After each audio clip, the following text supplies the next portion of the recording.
Well, Vegas. Hi. Hi. Thanks for being here, man. Of course. I'm super excited. I'm really excited too. Vegas just told me that he feels famous as soon as I turn the lights on because it does feel like it's impressive, right? Yeah, no, I was like shook. I'm nervous now. I'm nervous too. It got I real. still get nervous after all this time.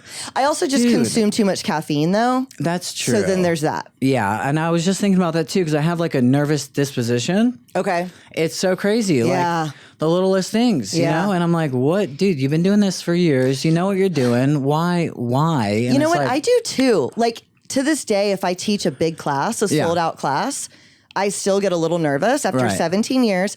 And I was asking one of my best instructors, everybody loved her, Brooke. We did an outdoor class and there were like 70 people out there. It was when we were closed and in the parking lot. Yeah. And she's up front leading this crew of people. And I asked her, I was like, do you ever get nervous? And she was like, no, I've been doing this forever. And so is it just us because we're addicts?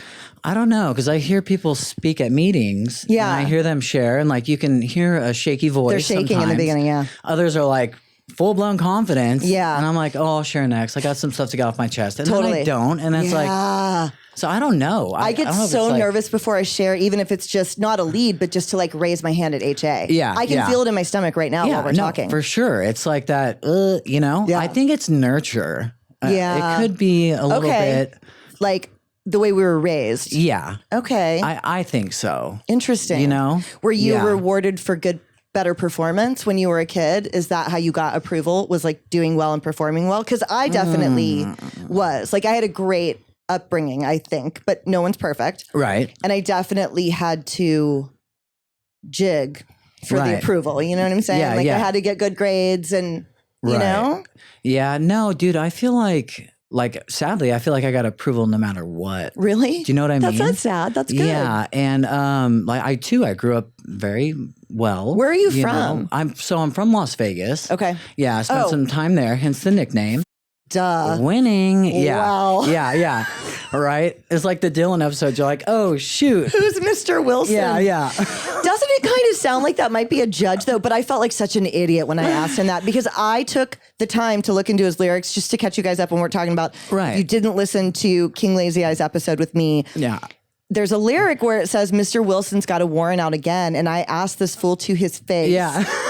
Who is Mr. Wilson? Is that I thought it was like his baby mama's dad. Yeah, who didn't like him. And it was Dylan himself. He was like, that's me. It's my last name. Yeah. Duh. And obviously Vegas. I thought the same thing though, because I didn't know his name. I knew him as artist name. Right. And I've been listening to him for a while. Right. And I was like, oh, you know. I thought it was like a judge that kept coming after him. Yeah. But makes sense. Right? Yeah. Totally. Yeah. Okay, so you're from Vegas, which I can't. Who used to stand up and say, around the time that you showed up, there was another kid at SCRC who would come to HA and say, I'm Dallas from Tennessee. Dallas. Right? Yeah. Dallas from somewhere that wasn't Dallas. Yeah. I don't know if it was Tennessee, but he was like, I'm Dallas from Houston. Yeah. No, right? Yeah. He just had a baby too. Oh, he did? I still talk to him. Yeah. Oh, He was my roommate. Oh, shit. And I used to steal his cigarettes. Oh, no. I love you, buddy. I swear to God. But I used to like take his cigarettes, nearly clean, had nothing to my name. Yeah. He had like cartons of like Camel Royals. And I was like, dude, I totally did stuff like that in Silver Living. Yeah. Yeah. Like, you know. I did. Not my finest hour. No, me neither. Dude, it's like terrible. Like have no sense of life whatsoever. No, you know? none. Terrible, yeah. But yeah, I know him. I still talk to him. He's doing all right. Tell him, I'm sure he doesn't remember who I am, but I remember him saying Dallas from wherever he was from. Yeah, which wasn't Dallas. It was like a different area. He's and it was from so Memphis, funny. I think. That's what it was. Yeah. I'm Dallas from Memphis. Yeah. And it would be right around the time that you said, I'm Vegas, whatever. And then he'd share like two people later and say, I'm Dallas from Memphis. Yeah. I just remember this. Yeah, people would call us at our Sober Living and get us like mixed up. Yeah. Dallas, I mean Vegas. Right, totally. Yeah. And I'd be like, whatever. Right. You know? Yeah, exactly. Okay, so Just you're go with from it. Vegas. Yeah. And what was your childhood like growing up? Yeah, grew up in Las Vegas. Everything was good, I want to say, up until like the age of 9. Okay, so I got diagnosed with type 1 diabetes at the age of 9. Oh. Which like made me feel different. Okay. You know, obviously. Okay. Yeah, completely turned my life around. It was like cool. Did something scary happen and that's how they knew you had it? Did you like pass out somewhere or how did they know to test you? I was peeing a lot at night. Okay. And my mom was like, something's wrong, you know, in her little hysterical state. And I was like, okay. Okay. You know? And you felt even at the time, because diabetes is obviously treatable, but it's very, very serious. Manageable, but it sucks. Yeah. So what did you have to do at 9 when you found, like, what does treatment look like for a 9-year-old? You can't have the same kind of foods as other kids? Yeah, dude. It was like, okay, I'm measuring my syrup. Oh, no. You know, my parents are buying my Halloween candy and I'm just stealing it back. Yeah. You know, like a pre-addict does. Right, totally. And yeah, dude, it was just really hard to adjust to that life, I guess. You know what I mean? Yeah, totally. Yeah. And then it was shortly after that, I started to get into like marijuana. Okay. You know what I mean? The ganja.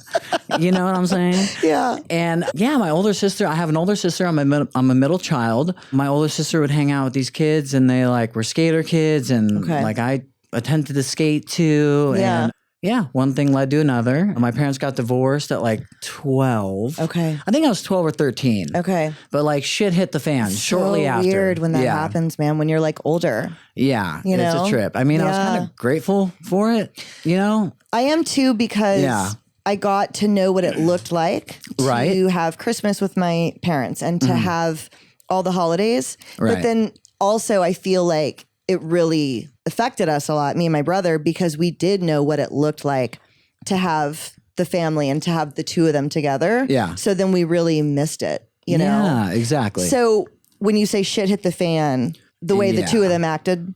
Yeah, there was an incident between my mom and my dad that like involved a baseball bat. Oh no. And like Were you home? I was at the time. Okay. Yeah. And I just gotten picked up from school. I was in like 6th grade, I think, however old you are at that age. You know? Yeah, shit hit the fan. My mom like just dipped, dude. You know, my dad went to the hospital. Oh, she like hit whispering him with like a bat? no one can hear. Yeah. Yeah. Oh, and it was crazy. She was like, throw this in the sewer. And like we threw it in a sewer pipe, dude. And there's like blood on me. No way. And I was like, holy shit, like, is he okay? He probably deserved it. What the you know what I mean? Right? Let's back up a little bit. Yeah. What do your parents do for work at that time? And what is their relationship like? Dude, constant dysfunction. Okay. You know what I mean? Okay. Chaos, fucking broken bottles, loud screaming throughout the house, you know? So it was like nothing out of the ordinary. Okay. You know, my mom was a cosmetologist. She used to cut hair. Okay. And my dad worked for a beer company. Okay. And yeah, I guess just, you know. So they did fight. This wasn't totally out of left field. It was more violent. Yeah, no, but this they was fought. like expected, Okay. kind of. You All know what I right. mean? Yeah, Okay. just like it hit the head, you know? Were they already divorcing or is this what caused the divorce? I think it was all leading up to that. Okay. In a way, you know, like, I mean, me and my sisters were like, thank God it's over. Okay, type you shit, were. You All know? right. Yeah. Okay. Yeah. But I think that was just like the final nail in the coffin. Okay. You know? Yeah. Did she get arrested or he just took off? No, he went to the hospital. He left my mom the house. Okay. My dad got a new place. Okay. And yeah, that was in Vegas. He stayed nearby. Mm-hmm. Yeah, yeah. He moved up to Summerlin and we were like in Green Valley at the time. Okay. And just started doing heavier drugs with my sister and yeah. So the day that you came home, what did it look like that particular day? If the details that you remember, like you had just gotten dropped off, what was happening as you walked up to the house? So no, my mom picked me up from school. Oh, okay. And was like, we need to go home and handle something real quick. Okay. And I was like, okay. And then, so we go inside, I hear like a ruckus, like just like commotion, you know, like groaning and like boom, boom, boom. And I'm like, oh shit, go upstairs, see him on the floor. And then my mom's like, let's go, let's go. We go out to the car and she hands me this bat and we drive down the street a little bit. And she was like, throw this in the sewer. And I was like, okay, you know, like I'll do anything she tells me to do. Okay. You know what I mean? Like she was there for me. You know what I mean? She's my mom. I got her back. Yeah. And was it just you or were the other two with you guys? It was just you. Yeah. Yeah. My little sister was not with us at the time. Okay. And I don't know where Angie was. I have no clue. Okay. Yeah. Wow. Yeah. But it's interesting too because like I've talked to my therapist about this. Yeah. Like we've done like EMDR on it. Yeah. You know? And it's like, oh, one like traumatic event just leads to another and another. And I'm like, I just need solution here, bro. You know what I mean? Like, let's just figure this out. I talk to him about it often, and I talk to like my clients about it often. I talk to a lot of people about it, but like from that point forward, it's very like a vague memory. Like, I know these things happen. I don't know like the time and place. Okay. You know what I mean? Like Yeah. there's quite a few events that happen from like that point forward. Okay. That I just don't know like what happened first, second, third, fourth. Do you know what I mean? Yeah. How do you think that affected you in the long term? Ooh. I mean, I think because you seem quite functional and healthy to me. Yeah. But I don't know you that well, right? I know your persona. We know each other a little, but you're very kind, intelligent, well-spoken, open. You could tell you're a good husband. You can tell you're a good dad. Right. So you don't have any weird masculinity. I hate the phrase toxic masculinity, but you know what I mean when I say that, right? Yeah. You don't seem like someone that would hit somebody with a baseball bat. I mean, it was your mom that did it, but how do you think that ultimately affected you? Dude, I think it messed me up pretty bad. Yeah, I mean, I'm sure it did. Yeah, just like, oh, am I not good enough to have them get along? Oh, that's how you felt? Yeah. Okay. Like I just felt, like I wasn't good enough. I was less than, that I wasn't important, that their issues were bigger than me and my sisters. You know what I mean? Like it's just, I felt invalidated. Yeah. You know? Did your mom kind of lean on you as a partner in some ways? I think so. Yeah. Yeah. Okay. Yeah. That's an idea that I look at sometimes because like when my parents were splitting up, my dad started kind of like confiding in me and I moved into that role a little bit as like confidant and partner. Yeah. And then when they eventually remarry or move on and kind of drop you, there can be a feeling there of abandonment. Right. Like absence. You're like, okay, because I was now? important last week, but like now I'm not. And so, and I was just hearing, I was listening to a podcast about that concept. And so that's just kind of why I asked you that. Because in that moment, she was asking you to be like her partner in crime in that moment. You know what I mean? Of this, you know what I mean? Totally. Let's go. Yeah. That is fascinating. Yeah, it's crazy. Okay. You know? So they split up, you move. What leads to you starting to do, and I know like you said, some of the details are fuzzy, but like how do you start doing more drugs? When's the first time you did something a little bit harder than weed? So yeah, my dad moved and left my mom the house, and me and my sister stayed with my mom. Okay. And I didn't know it at the time, but my mom was kind of doing like cocaine. Okay. And like stuff like that. And I was already smoking weed with my sister. Okay. And she was the kind of parent that was like, I'd much rather have you do it at home and I know you're safe than, to be out in the streets and doing whatever. Yeah. So I ended up like doing coke with my mom. Right. At what age? I was 12. Bullshit. Yeah, 12, 13. Vegas. Swear to God. Yeah. Wait. Yeah. How did that even come up? I don't know. Okay. Yeah. Okay. You don't remember the details? No. Okay. I remember I was doing coke with my buddy and then I found some of my mom's coke and I was like, oh my God, I've been doing this too.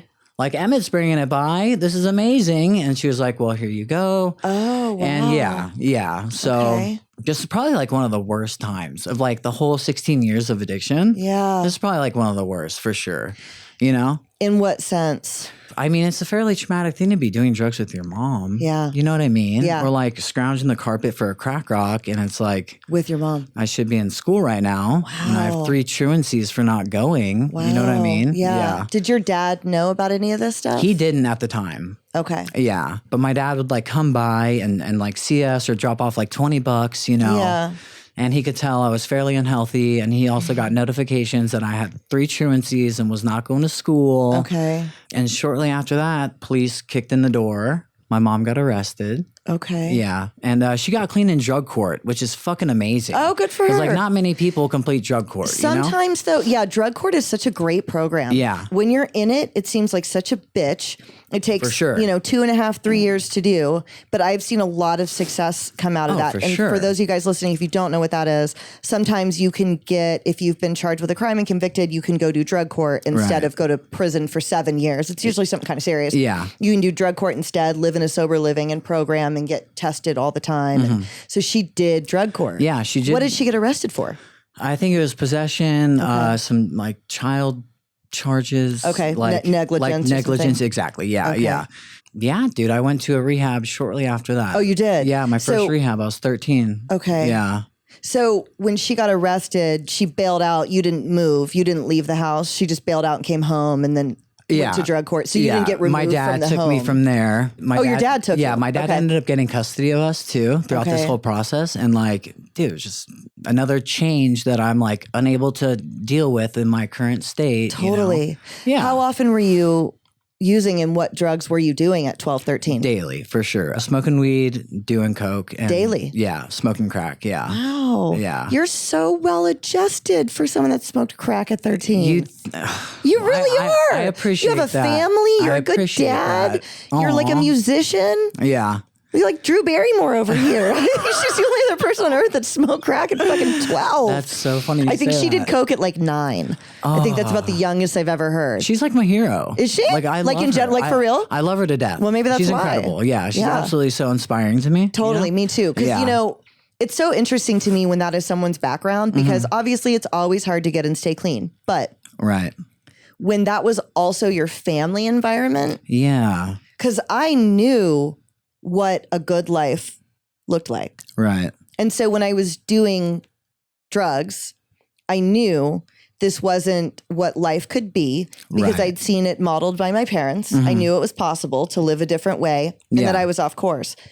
And it's so inspiring and amazing to me when I have guests who either used with their parents or grew up around a drug environment. Your parents used a lot and that is your life. How do you know there's something different? How do you have any faith or belief that there's a different way to live? Dude, I would go to my neighbors' houses and it wasn't like that. There was no like, here's a quarter of weed for doing the dishes. It was like, okay, no, they're just normal people. Right. You know what I mean? Wow. It's like I had a sense of what was going on. So you kind of knew. Okay, you kind of knew. You know what I mean? I totally knew. Okay. You know, I didn't know any different. Yeah. And I guess this was the way it was supposed to be. This is your family. Right. You know what I mean? Right. Yeah. Did you feel like you had to protect your mom too? Like, would you lie for her to people and like, oh, she's fine? Yeah. Like cover for her if you had to? I think I would. Okay. You know, I think majority of the people that knew us knew we were not healthy or well at all. Right. Do you know what I mean? Leave it to Beaver up the street. Exactly. Okay. Yeah. Yeah. Wow. Yeah. Okay. So you live with your dad for a bit. She goes through drug court. Yeah. Do you ever move back in with her? Well, no, because you go to years rehab. Later, yeah. So what does rehab look like at 13? Where did you go? Okay, so dude, remember I was telling you about the Utah thing? I got sent to a little like juvenile. The judge sentenced me to treatment when I was a juvenile. Okay. And I drove up to this place called Sorensen's Ranch School. Okay. Complete shit show. Yeah. Is this one of the ones that's gotten in trouble now? They have many lawsuits, and my friend is like recording a documentary on the place. Okay. Are they the ones that contacted Sam? Because someone is doing one about Sam's place too and reached out to him. I don't know how these places are. But I don't think he went to Sorensen. I think he went to a different place. Because when I saw that episode, I texted him. I was like, hey, bro, you won't believe what we have in common. Yeah. So what happened at your place that... Was it one of the ones that was traumatic and not well run? Yeah. Fuck, dude. And this is another one of those things. My friend, he plays the drums on a lot of my music, and he went there with me. I met him there when I was 13, like one of my best friends. And he's like, dude, do you remember when they would make us do this and this? And I'm like, what are you talking about? Wow. And he's like, dude, you blocked a lot of stuff out, you know? What does he ask you about? If you remember that you've blocked, if you can recall now. No, like these 15-mile hikes that we used to do. Oh, shit. Yeah, we'd be gone for like 12 hours hiking. And I'm a 13-year-old coming off crack. And I'm like, dude, I am unwell. Like I can't, I'm unable to do any of this. How long did you stay there? I was there for 10 months. Oh my gosh. Yeah, yeah. And I remember because it was right before my birthday. And I said, Dad, if I'm here on my birthday, I'm going to kill myself. And he was like, I guess you've been there long enough. And he came and got me. Okay, so as it approached your birthday, you said that. I was like, dude, if I'm here on my birthday, I swear to God. How do those places work? When do they release you, or do the parents come get you? How does that work? I think it's based on your parents. Yeah, because it's like so this place was like a level system. Okay. So when you first get there, you do like barn work and stuff because they got to wait for your transcript to get sent to the school. Because you go to school there. Yep, exactly. Okay. And my first week there, like I buried a horse, right? Like they're like, oh, this horse died, dig a hole, bury it. I walked in the barn and this kid was f***ing a goat. Nope. Yep. And I'm not going to say the kid's name. I hope he's doing okay. But like they made a new rule called bestiality, like 50 points. Yeah, it was like terrible. You saw it with your eyeballs? I walked in on it. Yep. I called my dad. I'm like, I watched this kid fuck a goat. I buried a horse. Get me out of here. And he's like, I can't. Like, you need to make the best of it. And I was like, but Dad. When you saw the kid with the goat, did you just run out? I ran out. I got one of the staff and I was like, oh my God, I'm so scared. Oh no. I was like so fragile, dude. I was like I was not equipped to deal with anything. Also, that makes me really sad for the goat too. Yeah, no. Really sad. Yeah, for sure. Yeah, I didn't know what bestiality was. It's like a thing. Gosh. They like had a meeting and a new rule, and I was like, "What is that?" And like, it's when you do things to animals, and everyone looked at the kid and they were like, "Raw." Oh my gosh! And I was like, "Oh my God, yeah." Wow. It was terrible. It was, and you had to bury a horse. Buried a horse. Yeah. It was probably one of the worst experiences of my life. Yeah. You know what I mean? Yeah. Oh my gosh. Well, it was the worst experience of Sam's life. Yeah. And it's so fascinating to me. Y'all are actually the only two people I've spoken with that was at one of these places. And I wonder too, in addition to the obvious trauma like that, right, what it also feels like to have the trauma of my parents aren't coming to get me; they're leaving me here. Exactly, another sense of abandonment, totally just like instilled in you forever. Totally, you know what I mean? Yeah. Wow, it's so scary. So the first week you clean the barn, you're burying the horse, and then what's like the next level? So yeah, it was based like a level 5 system, and my friend always texts me, he's like, level 5 status, and I'm like, fucking Dylan, like, dude, it's the funniest thing in the world. To this day? Yeah, to this day. Yeah. Meaning something good happened? Yeah, like level 5 status, bro. Like, we're doing good in life. He's been sober for decades. Okay. He's doing like great.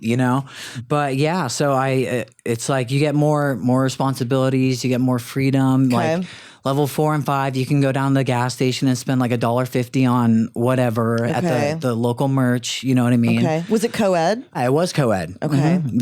Yeah. And you go to school there. There's a classroom. Go to school there. It's like 6 teachers that teach like a universe of subjects. You call them by their first name. Like, hi, Ben. I have a question about, you know what I mean? Yeah. Yeah. I got caught up in like a year and a half of school. Okay. While I was there. Okay. Which kind of me because I didn't learn anything. You know what I mean? Really? They didn't really like teach you. Oh no. Yeah, you just do assignments, turn it in, and I'm like, perfect. I'll have my credits so I can go back and be like a junior finally. But then you're jumped into subjects you don't really fully understand. Exactly. Yeah. Okay. Yeah. Did you also go to counseling while you're there, or drug counseling or anything? Not really. Really? They took us to 12-step meetings though while we were there. Okay. Which was just weird for teenagers so to be in a room to be 12 full of years like old or 13. Yeah. That's weird. To be like in a room full of grown ass like adults. Dan. Yeah, like Dan. Exactly. Yes. Dan is this amazing guy in our HA group. He's like, I don't know how old he is. He's actually not that old, even though we make fun of him. Yeah. I mean, he might be 70.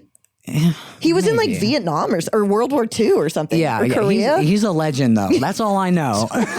Dude, when he took he has 40 years. He took 40 years at the New Year's Eve party. Yeah. And I remember he took his token at a meeting and sat down, and Daniel was leading. And Daniel was like, he's like, Dan, right on. Congratulations on 80 years, man. That's really cool. And I just started crying, laughing. Dying. Dude, that HA meeting is so fucking cool. So you weren't around when we had the whole old crew that kind of ran the step house for HA, right? You came after that. Oh no, you came in during that time. I think I was, yeah. Like when I was the chair and Stevie was the chair. And yeah, I met you originally at the Tuesday night HA meeting. I probably led or something. Encinitas. You led it, and Hannah and me were like, a doghouse? Yeah. Like, she's our people. Right, totally. And we were like both new to the game. Yeah, but yeah. we were like, she's fucking cool. That's so cool. Yeah. Because it's now, HA kind of like, from that time, we got in all these conflicts. They almost kicked us out of the step house because Stevie almost got in a fight with somebody from the YPOM meeting right before us. Oh, God. Yeah, in the step house. Drama. I know. Dude. And so HA was like the bad kids. Yeah, yeah. And we already are. And so they wanted to take away our spot at the step house. And then COVID happened. And then I was desperately trying to get back into 12-step. Right. When we sold the studio, and I was like, we got to get back and find a group. The best times of our life was when we were at HA and we had all those friends. And so we were going to different AA meetings, and they sucked so bad. Right. And then I finally went to the Saturday night meeting, and it's like it used to be. Everybody is so funny. It's a great meeting. I used to secretary that meeting. Great. Oh, did you? I did, yeah. Okay. Yeah. I it's did a great it, and meeting. Hannah took it over, and then, it's a freaking fantastic No, you meeting. guys totally like revitalized the community. Like you, Hannah's, you guys are married, right? Or not yet? Not yet. Soon to be. Okay. Yeah, okay. yeah. So Hannah is his fiance. They have a child. Yeah. You, Hannah, Kevin, obviously. Kevin, It's just so cool. It's just like it used to be, you know? It's a really good group. It's so great. Yeah, for sure. But anyways, so you're at the school. Yeah. Going to school, not really doing any counseling. Did you like make friends while you were there? Obviously, the guy Dylan. I made great friends. Okay. I still talk to a few of them today. I talk to Dylan, like, I mean, he's still recording music with me. That's you know what so I mean? cool. Like to this day, which is freaking fantastic, but not like a bunch of people. I know a few have passed away from like overdoses. Okay. What year was this that you were there? I think 2008, 2007, 2008. Okay. How old are you? Ish, 33. Okay. Right. Yeah. Okay. Yeah. So it was approaching your birthday and you said, I'm going to kill myself. And he came and got you. Yeah. All right. Yeah, and then did you live with him or your mom? I lived with my dad. You did? Okay. Yeah, which was crazy too, because like a new high school, you know, I got like my dad and his girlfriend. Yeah, I was going to say, did he get remarried or he had a girlfriend? Yeah, yeah. Okay. Like the whole reasoning behind what happened. I was wondering. Mean? Yeah. And like, I was like, dude, just a whole nother like, this isn't normal. This isn't right. Like just another uncomfortable situation to be in. Right. You know what I mean? Did he drink or use or anything? He did opiates. Yeah. Oh, he did? Yeah. Did you know? Not till later. Okay. Yeah. Okay. Yeah. But he was more functional, it sounds like. Not really. No? Okay. Not really. Okay. Yeah. Yeah. But he kept a job. Yeah, he kept the job, and that's why I feel like I always went to my mom too, because she cooked, she cleaned, she did everything. She did all those things. Granted, she was an enabler, you know, and she did all this other bad stuff. It's still like, but she still took care of domestic stuff. Exactly. Okay. Yeah, she was nurturing. Yeah, exactly. Okay. Yeah, but yeah, I moved in with my dad. It was just weird. Okay, it was like really weird. Did your sisters live there? My little sister did, and my older sister had moved out, got her own place at that time. She's a few years older than me, so yeah. Okay, she was like. Already graduated or whatever. Yeah, okay. Exactly. Yeah. All right. So you come back and you start going to school again. What was school like for you? Did you do okay academically, or could you feel the gap between what you had learned and where they were? No, for sure. I barely passed high school. Like thank God in Vegas, D's are passing. Yeah. Really? Yeah. This is a true story. Okay. Hannah's like, why is that even legal? What the And I'm like, I don't know, sweetie. I think grateful. in Georgia they are too. That's so crazy. I think 70 and above you pass. Because D's like not a good grade. No, it's not. It's like you didn't really have much of an understanding of the subject at hand. Yeah, yeah. You know, like I barely got what by. it means. Yeah, exactly. Yeah. Yeah. So I barely graduated. Like barely. Okay. You know? When did you start playing music? In high school or later? No, I started playing high school in Rehab when I was 13. Oh. Yeah. And it's Dylan. Hi, buddy. He had an acoustic guitar. Okay. And we would all just sit around and he would just play in the cabin. Oh, that's really cool. And I was like, the most beautiful stuff. Yeah. I was like, will you teach me a few chords? The whole 10 months I started playing. Oh, cool. And then when I got out, it was around my birthday. My mom had got me a guitar for my birthday. Oh, nice. So I've been playing since I was 13. Oh, that's really cool. Well, that's a good thing that came out of that, I guess. Yeah. You know. Right. Were you self-taught or did you start taking lessons after that? No lessons, which I kind of wish I had. Yeah. Yeah. Other than like what Dylan taught me and like learning stuff like online or songs. Did you do kind of like what Dylan, my guest, did, learning covers, Blink-182 songs, Weezer songs to kind of start to learn? How did you teach yourself chords? Or did you look them up online? How did you figure it out? I looked them up online, yeah. I learned a bunch of Beatles songs and like just made my own stuff from there. Okay. You know what I mean? Yeah. So you graduate from high school. And then where do you go? Was college a question or? I went to college for a little bit. Yeah, okay. yeah. And I think I had started doing like pain pills at this time. Oh, okay. Right? Yeah. So I had like the 10 months clean, right? I get out and slowly after that started doing opiates. Okay. Do you remember how they were introduced to you? Like who gave them to you? I think friends from school. Okay. Yeah, yeah. And then so I'm into like the pain pills, right?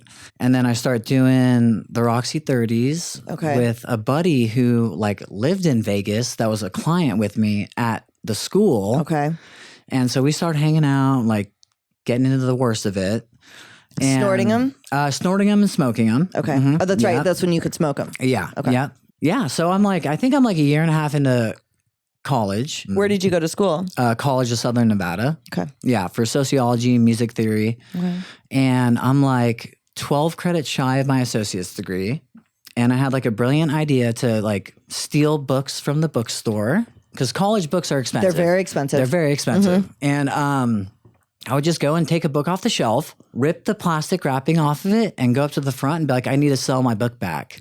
Oh. Yeah. Brilliant. That is actually a really good idea. I know. And I got like $2,000 doing it. Damn. Yeah. Yeah. Wow. Okay. And then one day I'm in class and two sheriffs walk in. And I was like, I knew. I'm like in the back with my hood on, like every opiate addict does. Mm-hmm. The sheriffs just talk to the professor, and the professor just points at me. And I just stood up, got on my knees, put my hands on my head. In the classroom? Yeah, but the whole class is like, and I was like, did you have any opiates on you? They were in the car. All right. And I was like so mad about that. I was like, I should have done that last Roxy. It's fucking bullshit. So it was theft for the books? Yeah, it was grand larcen, obtaining money under false pretenses, conspiracy to commit. It was quite a few things. Wow. Yeah. And so they actually took you to jail, and they booked you and brought you into holding? Yep. I did 6 months in Clark County. Oh shit. Yeah. Yeah, because I was like, Dad, bail me out. And he's like, dude, you have no bail. You've been sentenced, dude. They didn't even give you bail?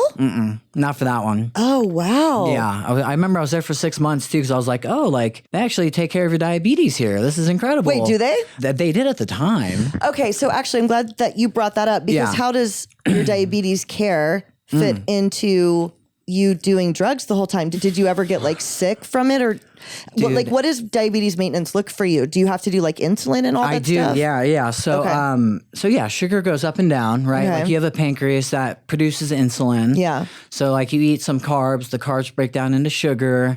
It raises your blood sugar, right? Your pancreas will produce insulin. My pancreas just said, peace out, Vegas. You know what I mean? Okay. So what could potentially happen? I know nothing about diabetes. I feel like I should. What can happen in that instance? So if it goes too low, I go into a coma, like a diabetic coma. Okay. If it goes too high, I get like ketoacidosis, which is too much sugar in the bloodstream, which is also can be like very dangerous. Okay. I've had more incidents with low blood sugars than high. Okay. That's why like if it's low, I'm like, okay, like I need some sugar now. Okay. If it's high, I'm like not worried about driving a car through a house. You know what I mean? Got it. Yeah. Okay. So did you kind of keep up with it as you were growing up, or? I tried my best. Yeah. But okay. Addiction comes first. Right. You know totally. what I mean? Right. So you did 6 months on your first charge. How old were you? Early 20s, I think. Okay. Yeah. Had to have been. Were you scared in jail? You had to have been. Terrified. But you know what though? That's like why I like doing like a 4-step, looking back and like all this stuff, like my higher power has always looked out for me. Yeah. Because I'd be like the only white dude in a cell and everyone's like, what's troubling you, homie? And I'm like, a woman, or whatever the case may be. You know what I mean? Because Vegas is nothing nice either. No. And so terrible. I can't imagine the Clark County jail is nice. Yeah, no. But they're not really segregated like they are here, right? Like were you a Wood there? Like, so here there's Woods, Norteños, Southsiders. Oh, okay. They're separated by race. Yeah. Y'all weren't in Vegas.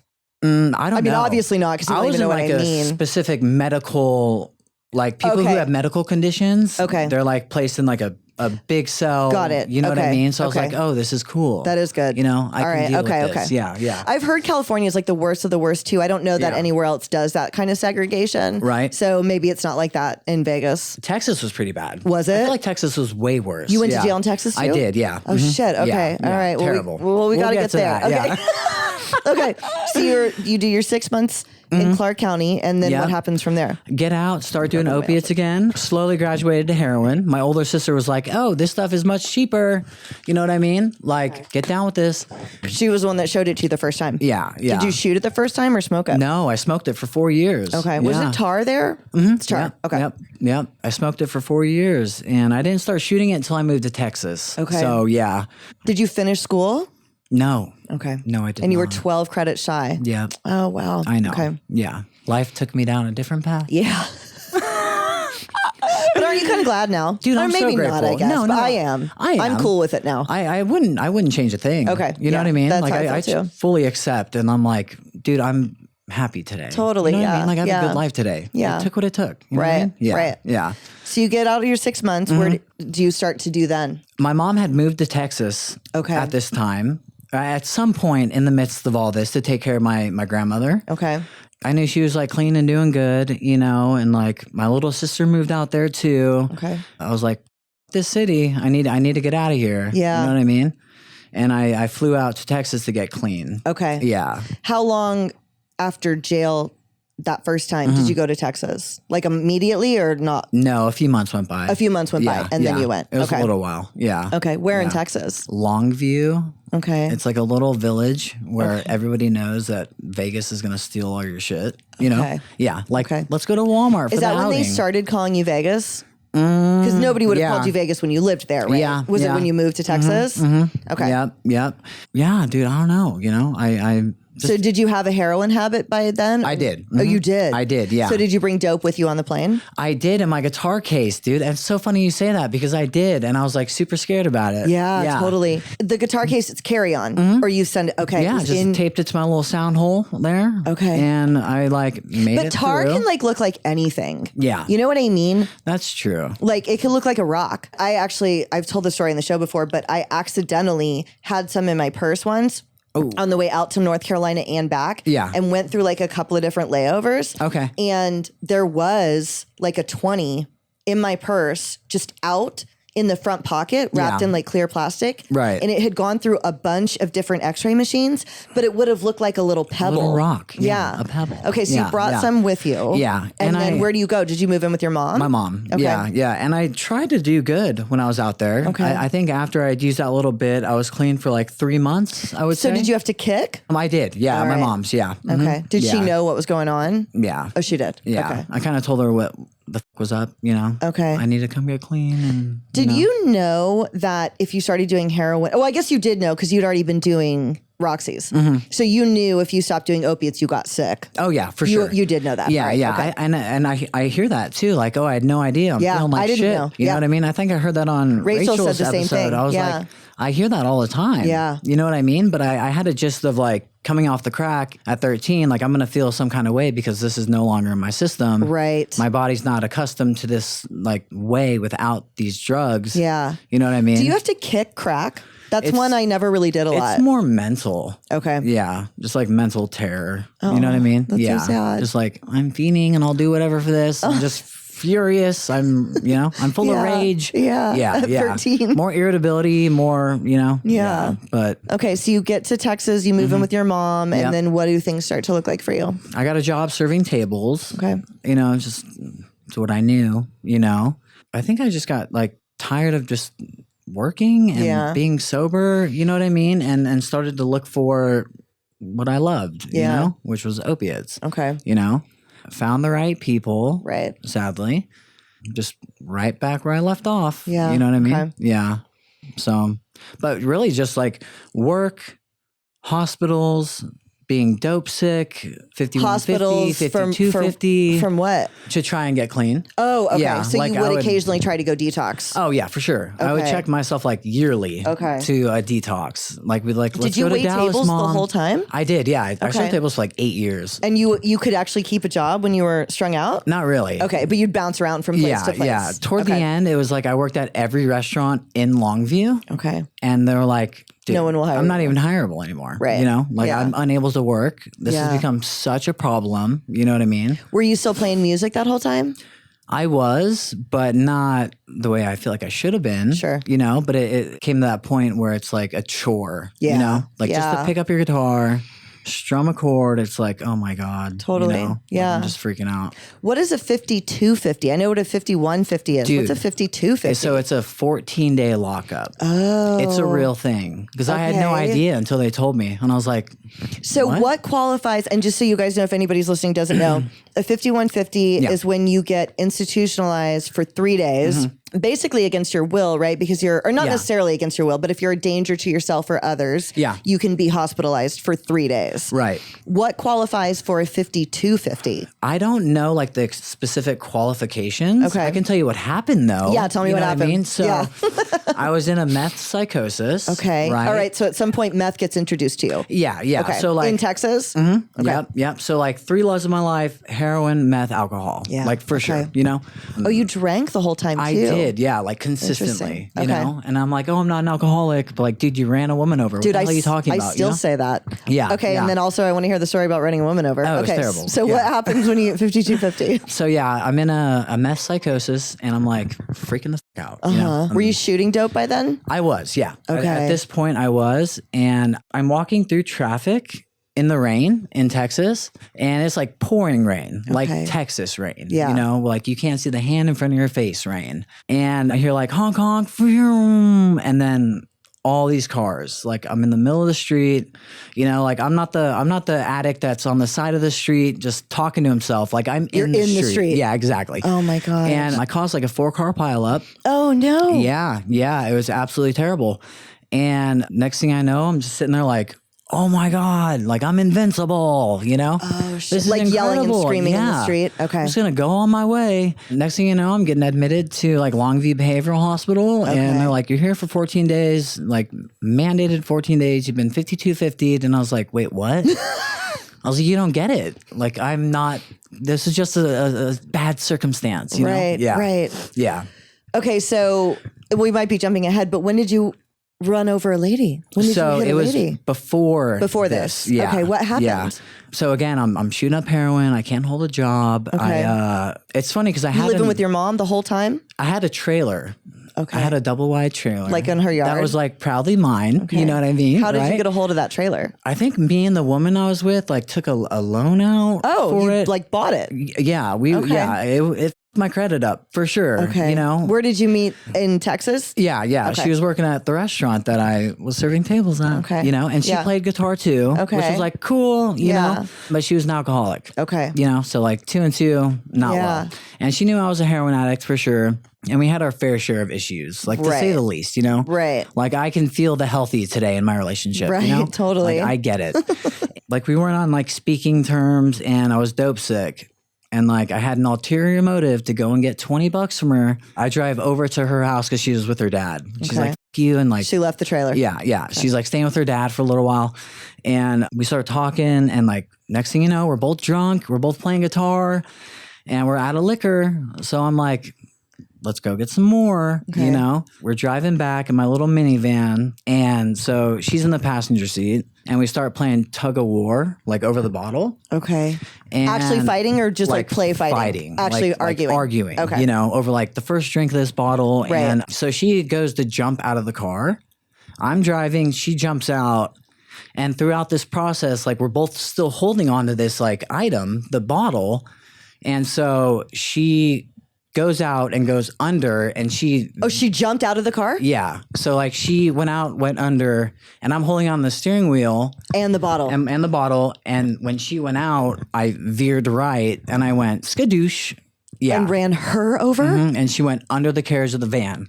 Yep. So that's who you ran over? Your girlfriend? Yeah. Oh, I'm like, no. You know? Like I'm in trouble. Right. You know? I've had like 3 moments in my addiction. And that was one of them. This was one of them. Yeah. Okay. And I was like, oh shit. Did you pull over then? I was like, I'm going home, you know? Yeah. And I was like, oh no, my gas light's on.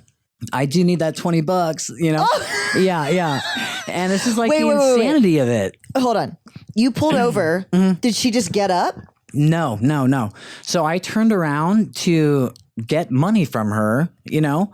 I'm sorry, Vegas. Hold on. She was laying on the ground after you had run her over. She was and you went back to get $20? I did, yeah. She was in the middle of the street. She had 2 broken legs, a puddle of blood, and she was on the phone. And I was like, babe, you got $20? And I'm like, this is the insanity of my disease. You know what I mean? And minutes later, cops pull up. I get thrown in jail. What did she say when you turned around and went back and said, I need $20? She couldn't say anything. She was just in pain. There crying in tears on the phone, like calling for an ambulance. Gosh. Yeah. So you were still standing there when they all arrived? Yeah. I was sitting there like, I think I was like going through a purse or something. Yeah. It was absolutely terrible. Okay. Like heroin will make you do the dumbest of things. You know what I mean? Yeah. And I get arrested. Right. You know, I did. For a DUI with injury? I had a DUI. Okay. Yep. And I had like another like possession thing with a warrant too. Okay. But I did 11 months in Gregg County. Oh, wow. Yeah. Which was like the worst time of my life. Okay. You know? Yeah. What was that jail like? You said the Texas jail was different. What was that one like? Dude, they're like, okay, you get like 1 shot of insulin in the morning and 1 at night. And I'm like, but you don't get it. Like my blood sugar's high. Like they could give 2 Okay. You know what I mean? Yeah. Like, they do not care. What was a day like at that jail for you? Were you in a 2-man cell or a big pod? A big pod. Okay. Yeah. I think there was like maybe 15 people in there with me. And I kept to myself for the most part. I didn't play cards with anybody. You didn't. Okay. I just draw on paper. Are you left-handed? I am. Yeah. Oh, cool. Yeah. Me too. Nice. Yeah. Winning. Yeah. That's pretty cool. I know. I love being left-handed. It's like one of my favorite things about myself. It's the best. And I love it. Like people are like, oh, you're left-handed? Yeah. I'm like, as a matter of fact. Yeah. Let me tell you about it, girl. How did you know to keep to yourself? Because you do hear that. Did you know that from having had been in Clark County, or you just instinctively knew I don't want to get involved in any shit? I think just my forms of insecurities and like fear of getting beat up. Yeah. You know what I mean? Or fear of someone not liking me. Right. Or the shit I'll talk if I open my mouth or whatever the case may be. Okay. I think mainly fear though. You know? Yeah, for sure. Truly just scared shitless. You know? So you're in jail, kind of keeping to yourself. Yeah. What does an average day look like for you in that jail? Dude, we would just watch Jerry Springer all day. Okay. You know, it was like Jerry Springer and Maury, and I didn't eat too much, like too much. The food is f***ing shit. Yeah. We all know that. Yeah. You know? Yeah. But yeah, it's like breakfast, I think it's at like 4 or 5 in the morning. Okay. Yeah. Dinner's at like 6 p.m. and lights out shortly after that. Yeah. Yeah. So just. Did your mom or anybody put money on your books or anything? I think my mom did. For like commissary? Yeah. Did the girl continue speaking to you? This is a like, funny did you guys story. stay together? No, absolutely not. No, no. Because when I got out after the 11 months, I was like, still wanting to get high, still reaching out to her. You know, she made a full recovery. You know? She's walking. Yeah, my mom's like, you won't believe who I saw at Walmart. April. Wait, she's still walking. like recent, like that still happens now, or this at happened the time? like 2 years ago. My mom was like, I saw April at Walmart. Oh my she's gosh. walking, and I'm like, gosh. we know she made a recovery, Mom. Oh my gosh. Jesus Christ. Was she writing you when you were in there? Were you calling her or no? No, absolutely not. Right. No, Okay. It was like, I made my bed. Okay. You know, yeah. Okay. I'm gonna sleep in it. Did she ever take accountability for jumping out of the car on her own? If she did, I don't know. I made amends to her when did? I had like 8 months clean. Okay. And it was like one of the most profound moments of my life. Really? Yeah. Okay. Yeah. Well, don't let me forget to talk about that then. Yeah. Is she in recovery also? She doesn't go to meetings per se. I know she's like an avid churchgoer now. Okay. Apparently she found Jesus. I'm like, so did I, you know? Yeah. Just in a different way. Yeah, totally. You know what I mean? Yeah. Okay, so you guys were not communicating when you were in jail, and then you get out. What happened to your trailer when you were in jail? Just lost it. Okay. She moved in with her dad full time. We just kind of took, you know. It got repossessed or whatever. Yeah, okay. yeah. So you get out. Where do you go when you get out? To my mom's house. Okay. Yeah. Like very shortly after that, I started doing drugs again. Okay. You know? Yeah. And that's what led to the meth thing. Okay. Right? So I was like, I'm not doing heroin anymore. I can't do opiates because they make me run people over. You know, I do the craziest shit on heroin. Right. You know, and then I just start doing meth, you know? I'm like, this will be great. But like, not the way you do meth, dear. Right. You know? Right. Like, you're an idiot. Yeah. You know? Yeah. And so did you get arrested that day when you were in the street? No, they took me to a hospital. Oh, that's the 5250. Yeah, that's right. the 5250. Okay. Yeah. So it was like shortly after that, I was like, no more opiates. I'll just start doing meth. I got a job at like Red Lobster or whatever. Just like doing meth, shooting it up because that's the only way I can do my drugs is an IV, you know? Me too. Yeah. I was like, I don't care what it is. Yeah. I'm not going to smoke it. I would stay sick until I found a rig. Exactly. Yeah. I mean, I guess if it was getting really bad and I had some dope and some foil, but like very last resort. Very rarely. Like I'm looking for a rig. Yeah. You know? Yeah, exactly. It's like you get addicted to the needle. For sure. You know? Well, then there just becomes no other reasonable way to do it. And I don't even know, like it's just... It's what I would do now. If I relapsed, I would go right back to it probably. Right. You know what I mean? Yeah, exactly. probably. Yeah. Maybe not the first shot or the first whatever. Yeah. But then after that. Yeah. Okay, so you get out of your 5250 and you're working at Red Lobster, living at your mom's. Trailer's been repossessed. Yeah. How long ago was all this now? I think I was 24, 25. Okay. Maybe. All right. So like 10 years ago, a while ago. It was a good while. Okay. Yeah. Because I flew out to California. I think I was 26, 27. Oh, okay. So yeah. This was like toward like the end. Oh, all right. Okay. But like definitely the worst years of my life. Yeah. You know, I say that about every little thing we talk about. But, I mean, it was all traumatic. Totally. You know? Yeah. It was all so terrible. what starts to happen next? So I had been to a few rehabs, the same rehab like multiple times. Okay. A place in McKinney, Texas, and they were always like, you should go to California, you know, like planting the seed. Like, get out of here. You know, yeah. And I'm like, I'm just not ready. How would you pay for rehab? Did you have insurance? I had with your insurance, mom? yeah. Okay. Yeah. Mm-hmm, yeah. Well, I think I was under my dad's insurance still. Okay. At the time. Yeah. Okay. Yeah, until I turned 26 or 26 or whatever. Whatever it was. Yeah.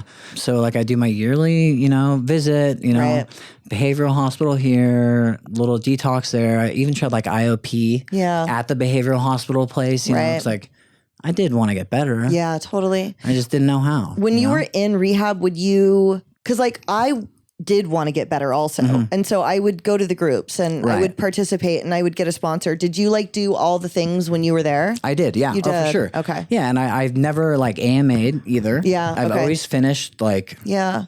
Finish the program. Strong. Yeah. Okay. But the second I get in the car, I'm like popping those poppers out, taking like 30 Klonidine and like it's Skittles, you know? Right. It's like, what the f***'s wrong with you? Yeah. Yeah. Like something is inherently wrong with me, Yeah. Like I just can't do anything. Right. You know what I mean? Yeah. Okay. So the people at McKinney are telling you should go to California, you should go to California. And then how do things progress from here? I think I went there 3 times.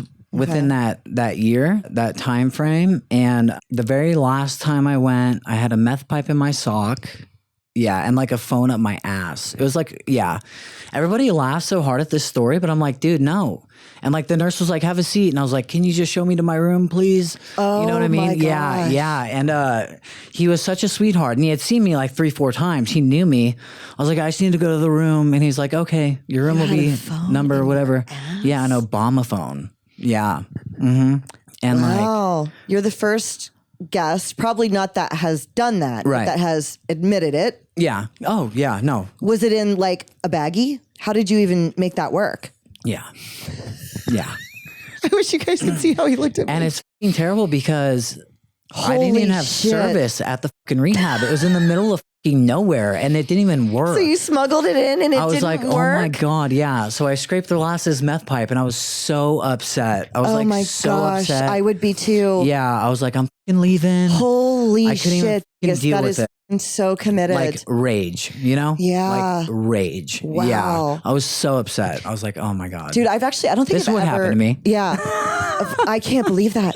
Yeah. I don't think I've ever shared this, but I had to once put like, I want to say a 1/4 ounce, but I don't think that's right, of heroin in me. Yeah. And it was like triangle like this, like bigger than that. Yeah.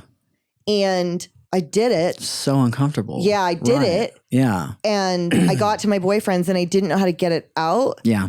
And was like, go sit on the toilet and act like you're having a baby. Right. And I was like, well, I haven't had a baby. Yeah. And he was like, I know that. Yeah. Yeah. But he was like, it's in your instincts to have a baby. And he was actually right. He was like, it's in your instincts as a woman to have a baby. Oh I'm going to stay out here and I'm going to coach you.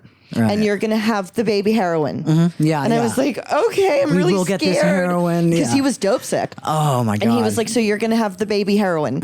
And I went and sat on the toilet and he was like, okay. And now or never. Yeah, closed my eyes. And he was like, or like you're pushing out a tampon, just concentrate. Right. Yeah. And I was like, and he was right. I had like an instinct to have a baby. Isn't that crazy? So funny. And it was a giant chunk of heroin. Oh my God. You just got to clean up the bag. A triangle. Real quick. Yeah. We were done. Give me a sink. We're good to go. Right. Yeah. Yeah. Oh my God. I feel it. Yeah. So you bring the phone with you. It's amazing though, the lengths we'll go to. For sure. To like, because I was under the impression like, oh, my dealer will drive. He'll bring something 2 hours to Dallas and McKinney to reach out to me and he'll hook me up. Yeah. You know what I mean? Yeah.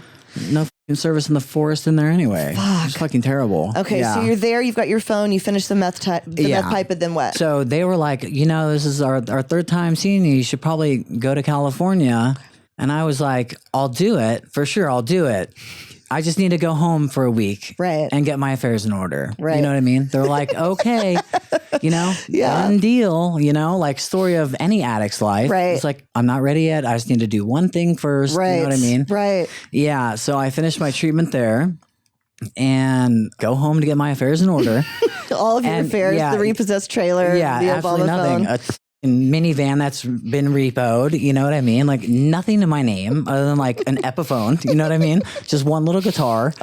So I had a ticket for California. Okay. Yeah. So they booked the ticket. They handled a detox out here. They handled everything. Okay. Yeah. It was to an IOP. Okay. And I was right, because you were already kicked. Yeah. Was it to SCRC? It was, yeah. All right. Okay. Yeah. But I need SCRC to run an ad on my show. Dude, they need to. Yeah. dude that comes through here, including my husband, Dude, they saved went my to life. SCRC They saved my and life. we rave about them. Yeah. Just sing their praises. Dude, if any of you the place guys is need to go to incredible. SCRC and you want to go to sunny San Diego to get help, let me know. I'll give you a number. I know a guy. We know, we know a guy. Terrible. Yeah. Crocker intimidates the shit out of me, by the way. Really? Yeah. Oh my goodness. I don't know why, because he's super nice. Yeah. But yeah. It's the strangest thing. I know. Isn't that weird? Yeah. But anyways, Crocker's the owner, by the way. That's what I'm talking Is what about. it is. Yeah. I think it's because he's young, and I know he's like a gazillionaire already because of the center. And so maybe that's why. I don't know. It is intimidating. You know, a little, because he's younger than me. Yeah. I'm like, whatever. He's good people. Yeah. He's a super nice guy. Solid, Yeah, I know. It's like, dude, I'm forever in your your debt, bro. I know. You saved me. You saved me, dog. Yeah. Okay, so they book you to SCRC. Yeah. And I didn't go immediately. Oh, you didn't? No, not at all. How does that work? They get you a plane ticket, but then you can just like redeem it whenever, or No. Oh. Yeah, no. So Okay.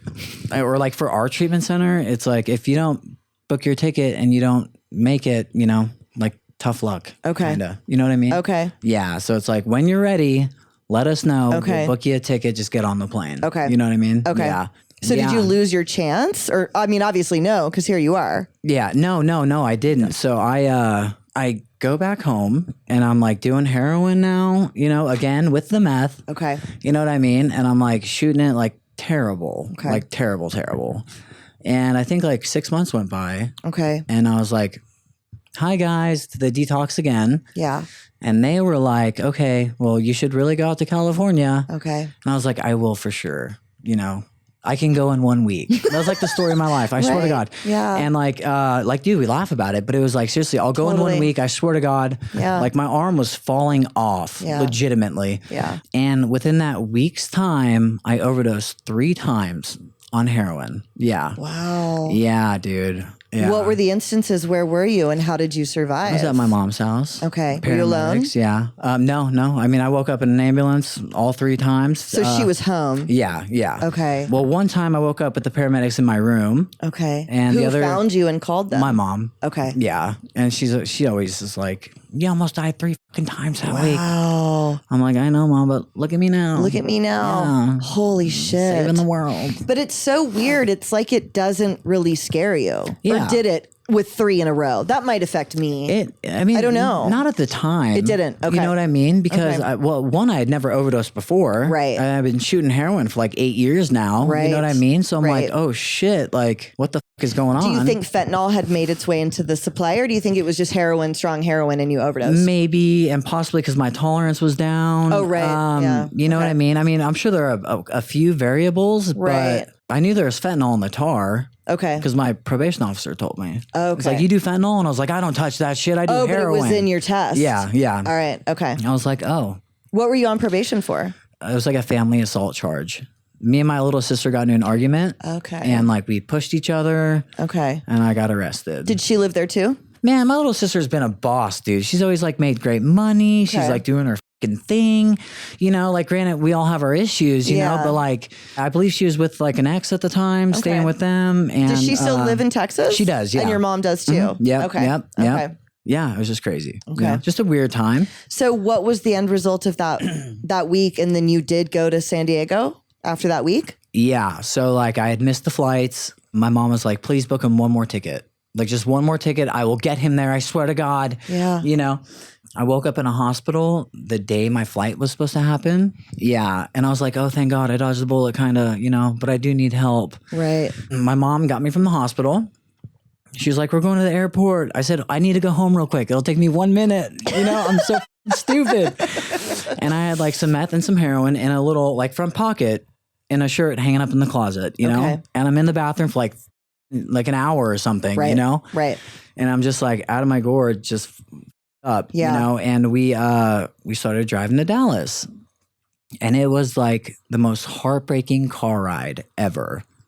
Like my mom and her boyfriend They're both like crying. I'm sitting in the back, just like already paranoid from the meth. You know what I mean? And I'm like, what am I doing? You know, is this the right thing? But like my arm was like just killing me. Yeah. You know what I mean? Like just abscesses and all that. 3 abscess, staph, and MRSA. Okay. I was like, I look like just like a walking infection. Do you have any pictures from then? I do. Okay. And definitely want to see some. I'll tell you about it in a minute. Yeah. Okay. But yeah, so we get on to Dallas Fort Worth, and my mom's like, okay, well, listen, like, I wish you luck. And I was like, I'm going to do like just this one last shot real quick before I get out of the car, you know? I did my last shot. In the car with her? Mm-hmm. I was like, this is the last time you'll ever have to see this, you know? Had she seen you shoot dope before? She knew I did. She saw my arms, my behavior. I mean, I'm sure she'd seen it. After I lost everything and moved back in with her, I'm not going to, you know? Right. I mean, fairly unwell. Right. You know what I mean? Yeah. But had she ever seen you like draw, register, and shoot? No. But in this moment, she did. In this moment, she did. Yeah. Okay. Yeah.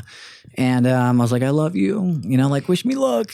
Dude, it was like, what the I'd never been more broken in my life. You know what I mean? So I get on the plane and I'm flying to California. And this is the thing I talk about. And people like laugh so hard at this. It is funny now. But I like was super paranoid on the airplane. Like beyond paranoid. And I was like, I held it in as long as I could. And I just like stood up and I was like, this plane's going down. Oh my I thought something was wrong with the airplane. And I thought like we were about to crash. Oh no. And like an air marshal tackles me and he throws me into the back of the plane. And I'm like, uh-oh, you know, another uh-oh moment. Oh my What have I done? Gosh. I'm in real trouble this time. Oh no. This is worse than running her over. You know what I mean? So you stood up and said something's wrong with the plane. It's going like down. The plane's going down. What were other people's responses to you? I don't know. They were freaking out. I was in a psychosis, though. I wasn't like I wasn't well, and I was drunk. I was drinking on the plane. Alcohol is like my main, like all my issues. So that's wild to me because you know so many like IV addicts don't often also drink. Meth addicts I feel like do, but not always heroin addicts. You know what I mean? I feel like that's a little less usual. You know what I mean? It's a little less common. Right. You guys land and you get arrested? They had me in handcuffs on the airplane. The air marshal had totally taken control of the situation. Okay. So we land on getting escorted off the airplane, and there was a dude with a sign that had my name on it. Okay. Who was taking me to rehab. Right. Did the air marshal realize while you guys were sitting there, this kid's on drugs? I'm not sure. Okay. I was not there. Like, okay. You know what I mean? Right. I was unwell. I always say I was unwell. It's like, dude, that's like an understatement, bro. Right. You know what I mean? Yeah. I'm not sure. Okay. You know, I knew we were like close to landing and like, I was like freaking the out. Like internally, like this plane's going down. Like I get anxiety just talking about it. You know what I mean? Yeah. Yeah. It was definitely like, uh-oh. Like you're in trouble, bro. You're going to prison, bro. You know what I mean? Yeah. Yeah, like you're in trouble. It's a really big charge. Yeah, no, So terrifying. you land and a guy has a sign with your name on it. Yes. And then what happens? Sweet angel of a man, because he rescued me. They talked for like an hour and a half, 2 hours.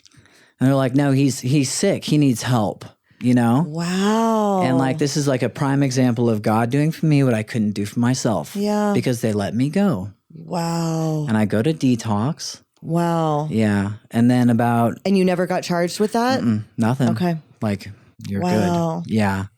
And like 8 hours in the detox, I got sent to a hospital. Oh, okay. Because they couldn't treat the open wounds on my arms. Yeah. And the hospital was like, well, if these IV antibiotics don't start working, you know, within like 48 hours, we're going to have to take your arm. Yeah.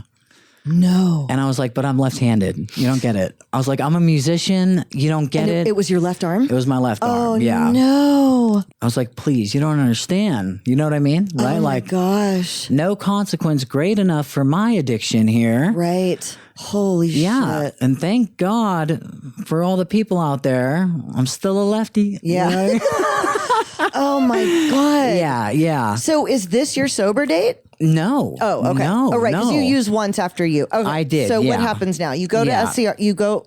So I do like a 42-day detox. It was like the most brutal thing in the world. Opiates too? Heroin, meth, and alcohol detox and alcohol. too. Mm-hmm. Okay. Yep. And it was really a rough time for sure. You know, like shitting my pants. My body didn't know how to function. Yeah. You know what I mean? Like just humiliated. Yeah. You know, some like gorgeous nurse comes in because I hit the red button at the hospital and like, please. I need someone to clean me. I just shit everywhere. Man, so you know, like I'm just humiliated, you know? So I do a 42-day detox. I go to SCRC. Okay. Right. I do what was suggested. You know, I get a sponsor. I work the steps. And I had 8 months clean and I relapsed. Okay. Yeah. I had 244 days. Okay. And I remember it exactly because I just wrote a song about like my 8 months clean. Wow. You know what I mean? Yeah. Where were you living? Were you still in sober living? I was at a sober living in Vista. Okay. Yeah. So just Melrose House? No, it was. There's a bunch of them, I'm sure. There's a bunch, but I remember the guy Howard. He was a fucking asshole. Like, he was like the manager, the house manager? Yeah, he owned the house and he would just come by to make sure things were going okay. Yeah. And he's like, Vegas, you've been in the garage for a week. Like, what are you doing? You know what I mean? And you had used? I've been using meth, yeah. What were you doing work-wise at that time? I was working at the Cheesecake Factory. Okay. Yeah, dude. Hannah and I just ate there and I was like, I used to do meth in that dumpster. Like literally, we just had this conversation. She was like, I know, sweetie. So you were serving there? No, I was doing dishes. I wasn't serving at. Okay. Yeah. Okay. Yeah. What made you use again? Do you know? The fucking kid I was at my sober living with. Okay. Yeah, he had like brought some into the house. You just came home and said, and I'm like, and spit on my mic. As a matter of fact, I love meth. You know, I'm here for meth. You know what I mean? Yeah. You know, next thing I know, I'm kicked out of the sober living. Okay. Like sleeping on the sidewalks. You know, like walking around, just nonsense. You know what I mean? And like begging my mom for money for a hotel. Yeah. She knows I relapsed. She's like, I'll get you a hotel, you know, or a motel. Sorry. It was the Motel 6. Yeah, big difference. Which one? Which Motel 6? The one right off Carlsbad Village. Sure. The one that was just taken down. Yeah. Like a Hilton was put there or something. Thank God. Or like lofts. Yeah. Loft apartments are there. Exactly. Yeah. It's something I spent new. so much time in that Motel 6. Yeah. Room 120. Legit. I remember it exactly. Okay. And I woke up and I didn't know where I was. And I had nothing to my name other than like a bottle of lotion, a meth pipe, a bottle of vodka, a laptop, and a guitar. Wow. So you would keep guitars with you? Everywhere. Yeah. Okay. My Epiphone has seen like every pawn shop in America. Oh, so you would pawn it and then go back and get it? I would pawn all my instruments. Yeah. Okay. Yeah. I lost the Telecaster. I can't believe you still had the laptop. Oh, no, I know. Yeah, yeah. Well, I only relapsed for a few weeks. Okay. So when I had the 8 months clean, I was out for, I think, like 3-4 weeks. My relapse was. Okay. But it was enough to like make me lose my shoes, you know? Okay. My shoes weren't even in the room with me. Yeah, dude, when Tripp picked me up, my shoes were gone. He's like, where are your shoes? I'm like, I don't know, bro, but I can't walk. My feet are like blistered up. Oh my gosh. Absolutely terrible, yeah. How long did you stay in the Motel 6? I was there for like 2 days. Okay. I think my mom had paid for like 2 days and she's like, you need to go back and get some help and like get clean. I was like, I'll be fine. So then where did you go? So I called Tripp. Okay. And I was like, hey, can you please come pick me up? Does Tripp work at SCRC or you knew him? I knew him from HA. Okay. Yeah. Is he your sponsor? No. Oh, no, okay. Just a good buddy. Yeah. You know? Okay. Yeah. He like saved my life. Yeah. Legitimately, you know? And he's like, yeah, you can come to the house, man. I'll let you stay with me until you get His back on your house. feet. Yeah. Okay. And the motherfucker conned me. He took me to SCRC. Oh, shit. And was like, he needs help and like dropped me off. And I was like, Rip. Okay. I was so upset, you know? So, but you didn't stay then. You left if you were out for 3 weeks. Or this was at the end of the 3 weeks? Yeah. So I had finished the sober living, or I finished the 6 months at SCRC, was in a sober living, Got kicked working, out. relapsed, got kicked out. But you were out for like 3 weeks. I was using but you for weren't 3-4 in the weeks. Motel 6. Oh, because some of it was in the sober living before you got caught. Exactly. Got you. Yep. And All right. Okay. when Tripp dropped me off at SCRC, they were like, we'll get you the help you need, man. And I was like, dude, you know, I'm like back. I just went through this program. You don't get it, you know? Do another short, I think it was like a 22-day detox. Okay. Up in fucking Dana Point. No, it was this place called Michael's House. Oh, all right. It's in like the fucking desert, Palm Springs. Okay. I'm like, why would anybody build a city out here? This is terrible. Yeah. You know what I mean? In June, I was like, oh, hell no. Totally. You know? And I do like 22 days there, go back to SCRC, and I do the 6 months all over again. Wow. Right. Yeah. So technically I did like 12 months of IOP. It's such a specific feeling when you're back in a rehab or back in a sober living that you've been to before. Yeah. Looking around thinking, I was just here. It's just like such a sense of failure. Yeah. You know? Yeah. So, but that is your sobriety date, right? So yeah, my sobriety date is June 26th of 2018. Wow. Yep. Okay. Yeah. So you do the 6 months. Had you met Hannah yet? When do you meet Hannah? I met her like 3 months after that. Okay. So yeah. So she has a month less than I do. Okay. So we were like both new to the game again. You know what I mean? Yeah. And like, was she in a program down here? She was in a sober living in San Diego. Okay. And I met her at a meeting. Okay. And I was like, who's that blonde over there? She's gorgeous, you know? And it's been like 5.5 years. That's so crazy. And she loves me for all my faults and cracks. She absolutely loves you. And you love her. You can tell. You guys are so cute together. Oh, You've got your little baby. It's thank like this cute little family. Yeah. So you finished SCRC. How long did you stay in sober living? I didn't do sober living. Okay. After this time around, I didn't trip. He was like, hey, I know you're finishing your 6 months soon. I'm moving out of the apartment that I'm renting a room from. Do you want to rent the room? Oh, and I was like, all right. Of course, man. Okay. I have nowhere to go anyway. Right. You know? Right. And I remember my first night there, like these like weird people like renting a room. That's like not what you do in Texas. You know, it's like really weird. Is this new? Yeah. And I was all alone. I didn't have my peers at the IOP. Right. I didn't have anybody. And I was like truly terrified. Okay. You know, like, okay, coping skills. What do you know? What do you know? You know what I mean? What came through for you?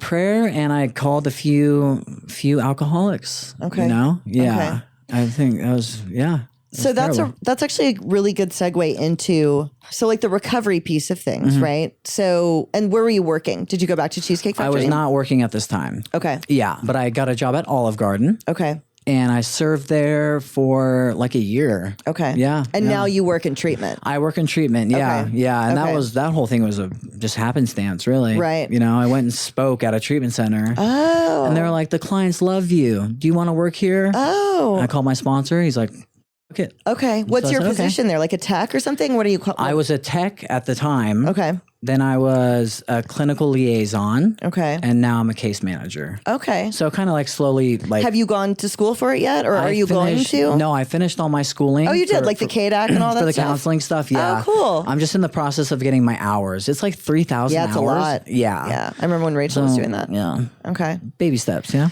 Wow. Yeah. Okay. So you move into a sober living. What was, and I know this is like such a hard question to answer. People ask me this too. And like, I don't know. I sort of know, but not really. What made this time different? Now you have almost 6 years. Yeah. What made it different? You know what, though? I don't even have an answer to that question. Yeah. It's funny because I tell people all the time. I don't think anyone knows. You know, it's like, I've summed it up too that it wasn't meant to be until it was meant to be. Yeah. You know what I mean? Yeah. Right? Like, and I had to go through that to get to here. Totally. You know what I mean? Yeah. Right? I mean, granted, when I woke up in the motel, I was scared to death. But you'd been scared before. Exactly. Right. You know? I think too, because I had like a head full of AA as well. Right. And I was like happy and like spiritually fit prior to that relapse. Yep. I got a taste of like what life could be like in recovery. Yeah. You know what I mean? That would happen with me too, because I loved my rehab choices. I would go back all the time. I loved it so much. Yeah. And it would be like the happiest I had ever been. Like the most I've ever laughed has been in 12-step meetings. In IOP, like detox. These guys are hilarious. Yeah. You know what I mean? Yeah. Like the best days of my life. And then I'm in a doghouse and I had recently been cracking up laughing, you know? Right. But it's like that question to me is so crazy because the doghouse wasn't even sort of the lowest point of my using. Like I wasn't even that scared. I knew the guy. You know what I mean? Like I'd been way more scared at another time in my addiction. So like what's the difference, you know? Yeah. And it sounds so cliche, but it takes what it takes, I guess. Yeah. And I don't think anybody really has a clear answer for that. But you are a 12-step person. I don't either. But yeah, no, I am for sure. Yeah. What is your experience with the 12 steps and like what is it? This is a huge question, but like what has it brought to your life? What has it done for your life as your mode of recovery? So I truly believe that working the steps has been the greatest thing I've done. Right? Because like doing drugs at a young age, right? Growing up with not like a moral compass, so to speak, you know what I mean? Like I had no idea that I was like this kind, bright, little whimsical dude. Do you know what I mean? Yeah. But the steps gave me like a personality. Really? Do you know what I mean? Okay, that's fascinating. So were you different in Texas than the guy I know right now? 100%. Really? Yeah. Yeah. I'll pull up a picture. I had like braids and like just look. How did you act? Because you are that's a good way to put it. You're like whimsical and fun and sweet and kind. And were you not that? I was extremely short, angry, passive aggressive, not. Okay. Yeah. I'm literally a completely different person. Wow. You know what I mean? And the steps helped unveil your personality as you did them. Yeah, I think so. In what ways do you think? Oh, I don't know. Or do you have, this is maybe another way to look at it. Do you have a favorite, sometimes I ask this if it's somebody's a 12-stepper. Do you have a favorite step and why? Like one that when you look back really impacted you? I do. Okay. Character defects. Okay. Right. Because I think steps 5 and 6 are key. One, to like my upbringing. I mean, they're all important. Yeah. Don't get me wrong. Yeah. But like steps 5 and 6, because like, okay, I'm envious, I'm passive aggressive, I have a lustful train of thought. You know what I mean? I'm a thief, I manipulate people, and like I can identify these defects of character. Yeah. You know what I mean? Because I can take the drugs and alcohol away, yes. but I still have these negative character defects that are going to lead me straight back to. Right. Do you know what I mean? Right. So if I can focus on what the drugs have made me become. Okay. You know what I mean? Yeah. Right? Like if I can work on these things, I might have a good future. I understand that. So identify, because that's a good way to put it. Those defects could lead you back to the dope. Mm-hmm. So if you stay aware of those defects, it can help keep you safe. Yeah, and work on them. You know what I mean? Yeah, because it's just, but acknowledging that, okay, I'm not an angry piece of shit, like you just had a lot going on. Right, you know what totally. I mean? Or like you were surviving. You know what I mean? Like you're not a thief, you were surviving. Yeah. You know what I mean? Yeah. Right? And just kind of like identify what needs to change within like my character flaws. You know How what I mean? have you chosen to work on those character defects? Like what did a step 6 and 7 look like for you? Well, I worked on a lot through therapy. Okay. 6 and 7 just made me like fully aware of it. Okay. Like, okay, I cannot avoid this any longer. Right. You know what I mean? Like it's just slapped me in the face in this notebook right here. Right. You know what I mean? And every time it popped up, I would just, oh my God, you're doing it again. You know? Okay. Years and years of this behavior. It's kind of difficult to like, so really just break the that. Awareness. Just being more aware of it. Yeah, but I've done a lot in therapy too as well. Like CBD therapy is great. Okay. Right. What is that? Contrary I don't know what that thought. is. Oh, cognitive behavioral. Exactly. Yeah. Okay. What does that look like? Okay, so like, I know a little bit about it, but I'm really interested. Yeah, just like applying contrary thought, you know, because like I'm clearly just almost lost an arm, ran a woman over, I've stolen everything from my family. Do you know what I mean? Like I'm a piece of shit, and I have that like belief I'm a piece of shit, you know. But if I can like rephrase that train of thought, to like, you know what, you were surviving, you're not a bad person. You're doing everything you can right now to make amends for that. You know what I mean? Right. So that's what applying contrary thought means. Thought, contrary action all day. Like I'm a firm believer in that, you know? Yeah. Mm-hmm. So you've mentioned higher power several times, like on the plane, God doing for you what you couldn't do for yourself, keeping your arm. Did you come into the program with an okay conception of a higher power, or was that something that you had to develop over time? So we grew up Greek Orthodox. Okay. So like I have a That's higher like Catholic, power, but a little bit like their, Catholic plus one. Their version, I think. Right. Yeah, exactly. Yeah. Okay. And like I always had a higher power. I just kind of strayed far from it for like 16 years. Yeah. You know? Okay. Well, it wasn't really too difficult to That's kind of how I felt back too. To it. Yeah. You know? That's like, how I I'm felt like, well, too. I know he's there and I'm alive, so let's do some work, buddy. You know Did you guys go to church when you were a kid? We did very rarely. Like on holidays and stuff. Yeah. But it was somewhat in your awareness, so that's why you did already have a belief. Yeah, we celebrate Greek Easter. Like it was like a big thing. Okay. You know? Yeah. All right. So that wasn't something that you had to really, because I find that that's like one of the primary blocks for people when they get into 12-step. Is the idea of a higher power, especially sometimes when they're from a situation like the one that you're describing. Right. Where it wasn't the most ideal childhood every day. Right. And so sometimes it's like, dude, I have no belief. I don't have a faith. Exactly. But you were able to get. It's sad too, because that deters a lot of people from like a bright future. I know. You know what I mean? I And like know. a healthy life. That's one of the reasons why I like to talk about it on here, because I'm like, people think of AA meaning it's like Christian, and I'm like, it's not. You could be a Christian, Right? But it could also be surfing. Could be your higher power. Yeah. Your community. You know what I mean? Like some sort of communal whatever. exchange with nature. It could be anything. Yeah. And I'm like, I really want people to understand that, because there's this like wild misconception I think about it. You know. Right.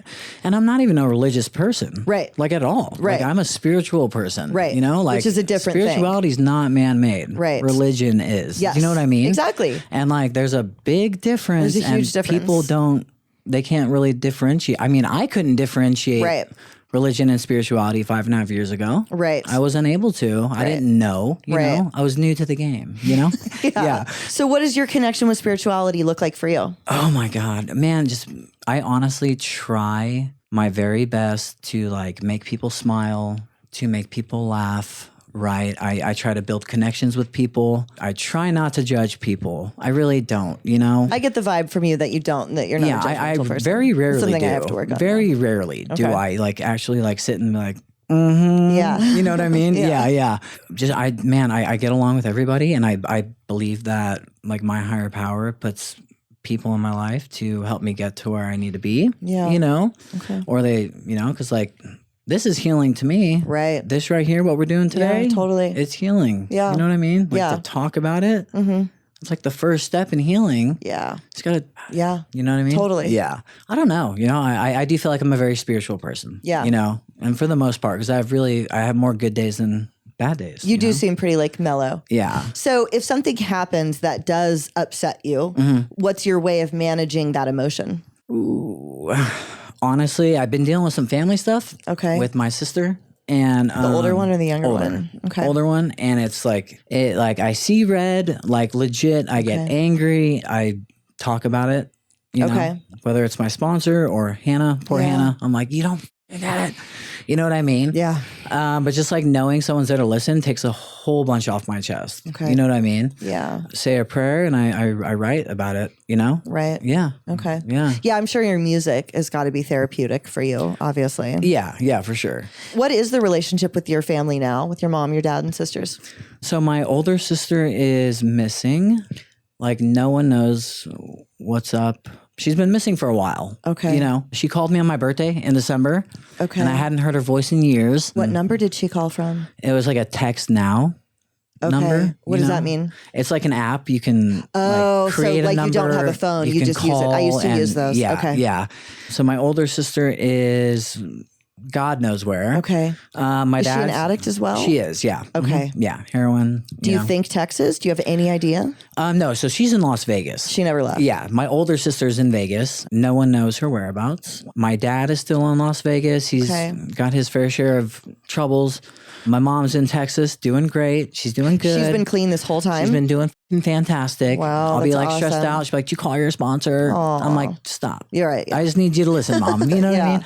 And then my little sister's out there as well, taking care of her kids. And, you know, I mean, for the most part, things have leveled out. Okay. You know? Do you get along with your dad? Do you guys have a decent relationship? We have a healthy relationship. Okay.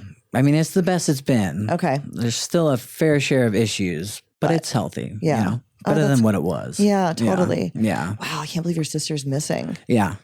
It's like terrifying. It's totally terrifying. Yeah. You know, Skylar was missing for like 2 months Oh my God. in Mexico. While we were married. Oh my God. Like our 5-year anniversary is in a few weeks. Yeah.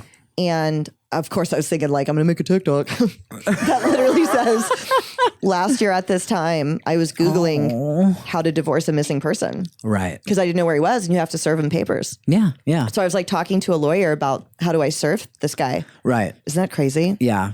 But it's such a weird thing when someone is missing. You know they're not dead. They're just not responsive. Yeah. And so, yeah, it's absolutely I have terrifying. like 40 different numbers. It's Wow. like, when was the hey, last time you spoke Gialketsis. with her besides your birthday? I'm trying to think legit. I think in January or February. Okay. Yeah. And it's just a text. So just very You know? sporadically. Yeah. What will she say? Just like, hey, how you doing? Want to check in? I miss my kids, you know? And I'm like, I get it. She has kids. You know, Okay. I get it. Lost custody. Yeah. And, you know, I'm like waiting for the day Yeah. when she needs help. you know. She knows you're clean? Yeah. Mm-hmm. Okay. Oh, yeah. She's like, I can't wait to get on your level, you know. And there have been points in the last few years where she's like, I need help now. Hannah and I just hop on the phones. We're like, we have a place for you here. All you need to do is get to the airport. And it's like, addicts have that like I need one more small week. window. Yeah. Yeah. Yeah. I just need 1 week. Yeah. Mm-hmm. But we have that little window, you know, it's like, so if you don't get in, then it's like another 5 years will go by. Exactly. And then you'll be lucky to see it, you know? So yeah.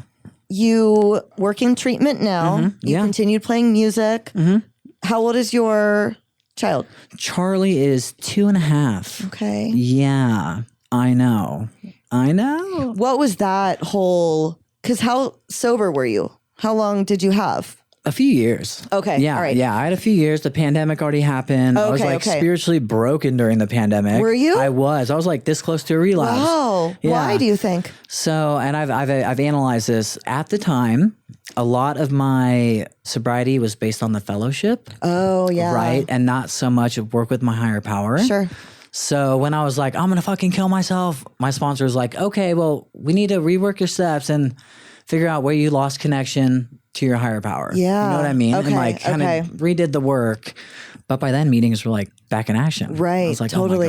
Oh my God. That's a really good insight though, that you were aware that a lot of your higher power was the fellowship. Yeah. And then when the fellowship was gone, you were floundering. I was done. Yeah. That was such an awful, weird time, dude. I was terrible for us too with the studio, and it's just like, it was brutal. I'm so glad it seems so weird now. Like I didn't think anybody would. Like, we're sitting here without masks. Yeah. That would have been really weird at that time. Yeah. I'd be like, yeah. You know? Yeah. But in reality, it's like, okay, I just need a hug. The only place I can get a hug is at an AA meeting, you know? Like, these are the only motherfuckers that would hug me right now during this pandemic. During the pandemic. You know what I mean? Yeah. But it's like, we can't even have that. We can't even have that. Remember, we'd go to the park and the cops would roll up on us for that outdoor HA meeting? I was like, okay. Yeah. Oh, my God. I remember Kevin walked over to the cops once and he was like, hey, I'm going to tell you the truth. It's better that we're here and not on the streets. Do you agree? You know, like with the police. That was my attempt at a New York accent. It was not so good. I mean, it's okay. Yeah, you'd pull off as Kevin. Yeah. You know? He's the best. I'm actually interviewing him next week too. Really? Also, don't know his story. Never heard him lead. Oh. He shares so well that I'm so happy to get him in. Yeah, no, it'll be great. Did you ever meet Joe Napier, who was around HA, the redhead guy? He was crazy, but like brilliant. He was like the main HA guy when I started going. And he was the smartest person. He literally changed my life with the things that I heard him say in meetings. Really? And he's out now. He's not like out like he was. He does acid and smokes weed and kind of like went a different way. Yeah. But he is different when you see him. It's not like, you know, like I feel like in my experience, the people that I've met in recovery that like start smoking weed or whatever, even if they don't end up homeless on heroin, when I see them, it does feel different to me in a not positive way. Yeah. You know what I mean? I'm like with you on that. And I don't mean that to sound shitty, but like Joe was like the most spiritual, brilliant person ever. Like he literally changed my life. It hurts you. Yeah. You're like, oh man. And he was like, like not manic, actually manic, but like he was really angry at his ex and was screaming and it just wasn't him, you know? And I'm like, no, are you homeless? You know, no.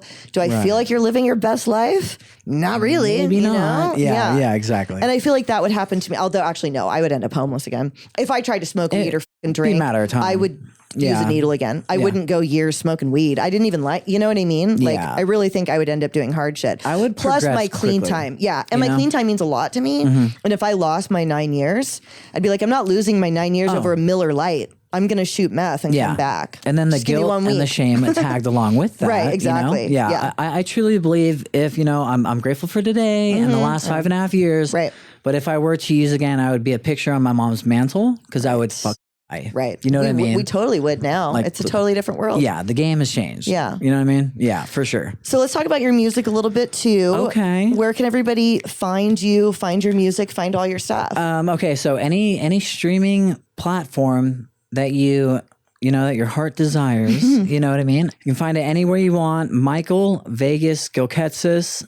And if that's difficult to spell, just type in 1,000 Pieces. It's the last album, the one that's like doing well. Wow. Yeah. When I saw you post that thing on Instagram about 1 million streams, I was like, no like way came in my pants. I was at work. I was like, oh my God. Yeah, I swear to God. I was like, a million holy shit. streams. That's so much. Isn't that crazy? Were you proud? You had to have been proud. Oh my God. Because like that doesn't really happen that much, right? Not to a heroin addict like me. Right. You know what I mean? Or just like regular, because you can have your music on Spotify, I guess, but not with a million streams. Yeah, no, and it's crazy like too, you have because to have actually done well. I don't like promote it really. No, you don't. You know? That's why I was shocked when I saw it. Yeah, I don't play live music. Right. I prefer not to. Oh, you do? Oh, I really? would just record at night. All right. Okay. And just get it out. You know what I mean? Are you you're not in a band. It's just you. No, it's just me. Okay. And my buddy is like a wizard with Logic, and he just helps me out. And yeah, I write to cope. Right. You know what I mean? Okay. The whole million thing gives me anxiety. Yeah. So what's your goal with that? Do you want to be like a paid working musician, or do you want to keep it what it is and have it be something that you do that puts your art into the world? I'd prefer to just keep it the way it is. Okay. Currently, you know, like, could I see myself doing it for a living? I could, but would I much rather be helping addicts and alcoholics? Yes. Okay. You know what I mean? Yeah. Because like, honestly, that's very cool. Shit's been going good. Yeah. You know? Totally. Like, for years. Yeah. Despite the deaths and the all the shit going on in the world. Right. All the family stuff, like, shit has been going good. Yeah. You know what I mean? And it's just amazing that I'm able to just still be creative, because there was once upon a time when my addict brain told me in early recovery, you're more creative on meth. Totally. To try to get me to go and relapse. You know what I mean? Absolutely. Yeah. Haven't you found the exact opposite of that to be true though? Oh yeah. I was not creative. Even small shit, like I get really into Halloween. And every year when I was using, I wanted to do something cute for Halloween. Right. But it's fucking using. I'm not going to go buy Tinkerbell wings. Never. You know what I mean? Yeah. Yeah. But now that I'm clean, I can go all out and do like the it clown face. Like I Just was go not hard. actually creative then. Right. Of course.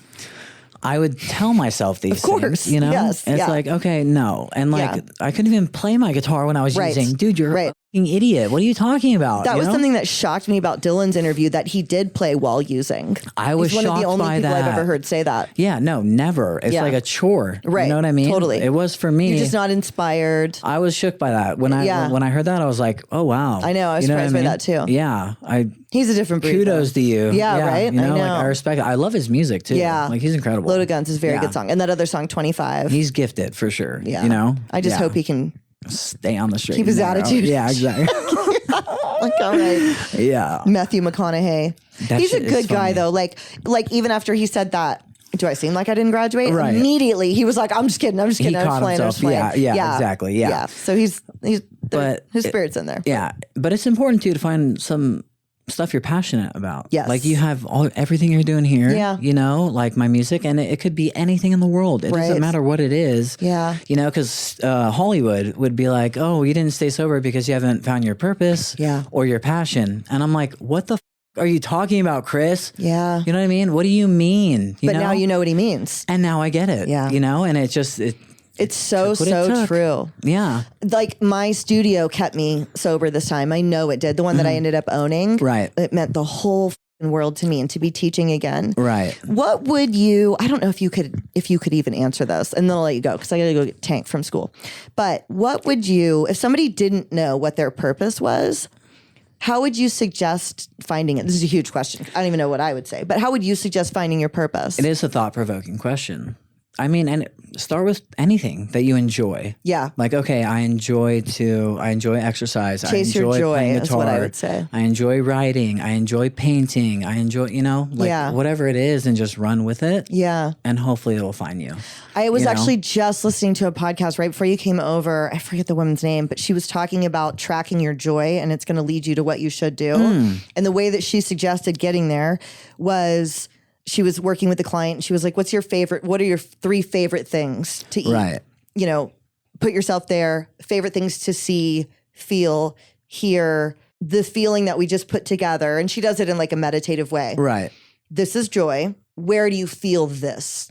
And that can help you start to track it down, which is kind of cool, right? That is really cool. Because I definitely feel that when I'm on a podium teaching, and you probably feel that way when you're recording in your room. Yeah, for sure. 100%. You know? Yeah. Yeah. Or when I'm creating like our TikTok dance that we did. Dude, By the way, guys, if you do not recognize Vegas, Vegas was the star of the Tweak Aerobics. Oh my God. That was the funniest day ever. You crushed that, Yo. dude.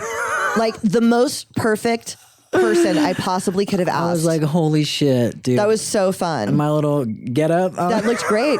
The dare. Like, that looked great. Even my friend Sam, who's not in recovery, she was like, that guy was amazing. And I was like, dude, I know. Perfect. Yeah. That was perfect. I was like, I own that dare shirt just because. Totally I didn't have to go out and get it. I know, you just already had it. I just love it. No, it was so cool. Yeah, no, that was so much